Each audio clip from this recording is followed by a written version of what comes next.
মহান স্বাধীনতা ও জাতীয় দিবসে সারা দেশে উৎসবের আবহ। দেশের বিভিন্ন স্থানে ছিল শিশু শিক্ষার্থীদের পরিবেশনা। দেশাত্মবোধক গানের সুরে তাদের হাতে লাল সবুজের পতাকায় উঠে আসে এক টুকরো বাংলাদেশ।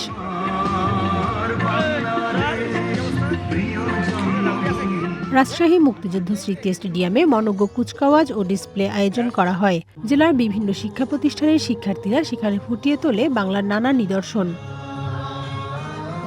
নরসিংদীর মোসলেউদ্দিন স্টেডিয়ামে আনুষ্ঠানিকভাবে জাতীয় পতাকা উত্তোলন, জাতীয় সঙ্গীত পরিবেশন করে বিভিন্ন শিক্ষা প্রতিষ্ঠানের শিক্ষার্থীরা। অনুষ্ঠিত হয় সমাবেশ ও কুচকাওয়াজ। শিশুদের এই পরিবেশনা মুগ্ধতা ছড়ায় মাঠ জুড়ে। মেহেরপুরে বর্ণাঢ্য কুচকাওয়াজ, মুক্তিযোদ্ধাদের সংবর্ধনা, ক্রীড়া ও চিত্রাঙ্কন প্রতিযোগিতা হয়। এছাড়া দেখানো হয়েছে মুক্তিযুদ্ধের প্রামাণ্যচিত্র। গোপালগঞ্জ জেলা স্টেডিয়ামে জাতীয় পতাকা উত্তোলন, কুচকাওয়াজ ও পুরস্কার বিতরণ হয়েছে। বরিশাল বেলস পার্ক মাঠে কুচকাওয়াজ অনুষ্ঠিত হয়। এছাড়াও বিভিন্ন সংগঠন দিনভর নানা কর্মসূচি পালন করে। জেলা শিল্পকলা একাডেমিতে মুক্তিযোদ্ধাদের নিয়ে আলোচনা সভা করেন বিভাগীয় কমিশনার।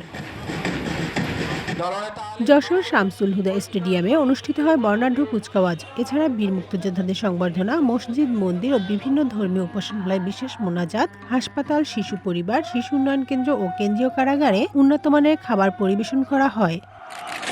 আনুষ্ঠানিকভাবে ওয়ান ন্যাশনাল ডেস্ক।